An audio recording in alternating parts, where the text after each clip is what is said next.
Help! Help! Help! Help! Who's there? It's me, Rod. Rod who? Rod Knock. I'm here to take your engine. No, that can't be. The car is in perfect condition. It has always been serviced by a BMW dealership.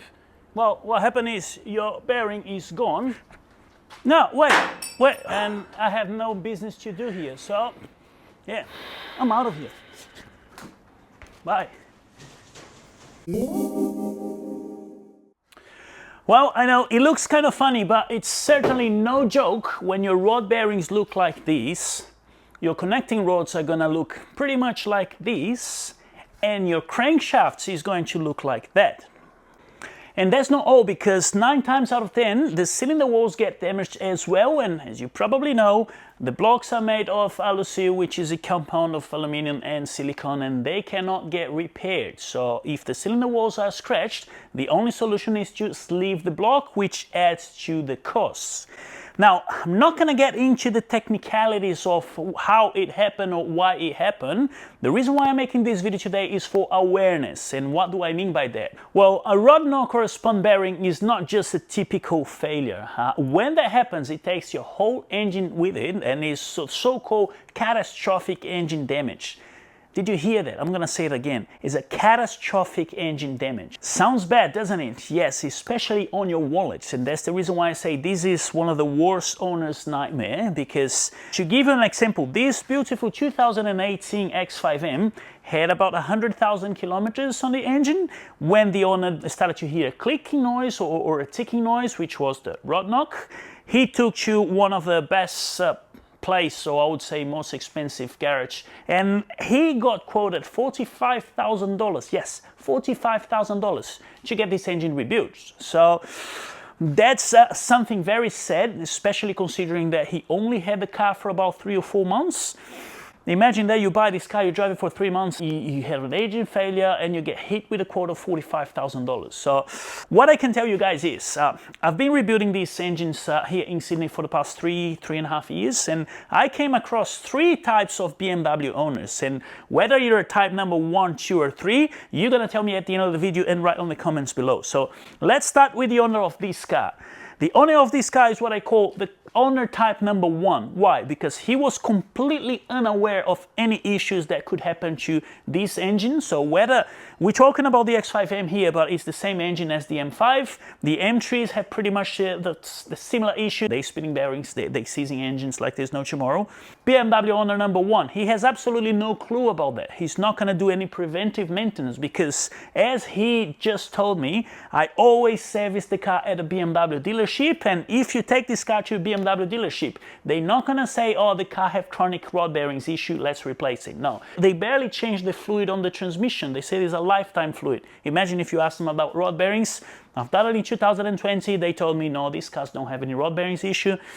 Nevertheless, this is the BMW owner number 1. Now, BMW owner type number 2 are the gamblers. And why do I say they're the gamblers? Because they buy the car knowing the car has issues, and they risk it. They risk it all, okay?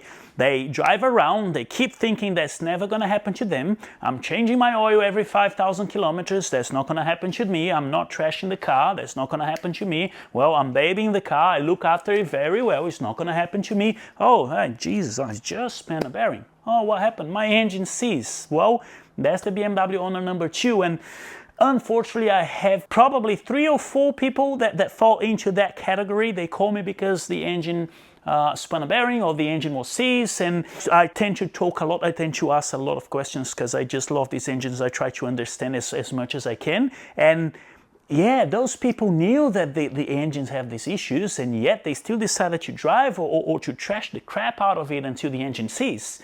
So I feel sorry for them, but at the same time, I don't feel sorry for them because they know that could happen. That is about to happen. But nevertheless, if you are BMW owner type number 2, just try to educate yourself a little bit more on what can happen and maybe take some action, because that's going to lead us to BMW owner type number 3, which is the proactive guys. They buy the cars, they know their issues, and they get the issues addressed before they even drive the car.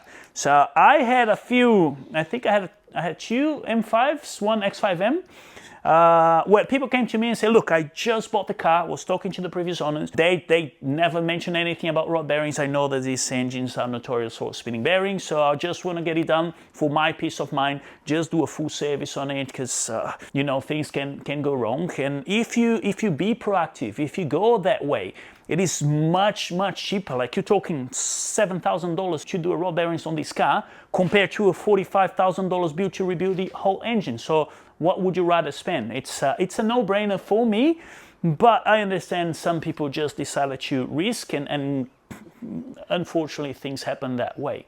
Now, I'm not gonna lie to you. I was once the owner number 3, and I almost moved myself into being the number 2. Back in 2020, when I bought my E60 M5, I was researching about the car for probably 2 years prior to buying. It was my first M car. I knew about rod bearing issues, and I know how notorious they were for spinning the bearings. So when I finally found the right car, I went to buy it. It was about 25 minutes away from home, and man, that was the most tense 25 minutes of my life, because I was reading so much. Like, the M5 was in perfect condition, not a single noise or anything, was driving perfectly, but I just drove home thinking that engine could explode at any given time. I was tense, man. I was tense. So I drove the car home, I parked it then, and the car sat for about 2 months. I was very busy at work. I wasn't into BMWs back then. I didn't have the space, I didn't have the tools and everything. So my plan was to actually get the rod bearings done by someone.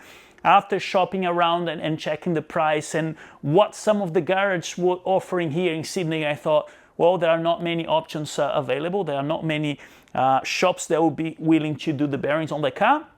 So I decided to do it myself. I ordered all the parts from US. I rent a little place from a friend with a hoist, pop the car in a hoist, drop the sump, done the rod bearings, and in fact, I still have that car up to today. I've done a bunch of service, everything that I could possibly change, the fluids and spark plugs, like everything that you could possibly do as a preventive, and the car is still good. 5 years on, the car is still good. But during those 2 months that the car sat in the garage, I'm not gonna lie to you, I was tempted. I was tempted to just get on the car and drive, go to the national park, just enjoy the car a little bit. So I almost turned myself from being an owner number 3 to being an owner number 2. Thanks God I didn't, and yeah, that's just a story to remember. Now, the tricky bit is, since you've already watched this video and you came this far, if you're a BMW owner number 1, you're no longer there, because now you know the issues with these cars. So you're either gonna be number 2 or number 3. Which one you're going to be? Well, write in the comments below. I want to know if you knew about these issues, if you're just risking, or what point in your BMW ownership are you at. And I hope this video has been a little bit helpful for you to understand. So as always, thank you very much for watching, and I'll see you guys next time.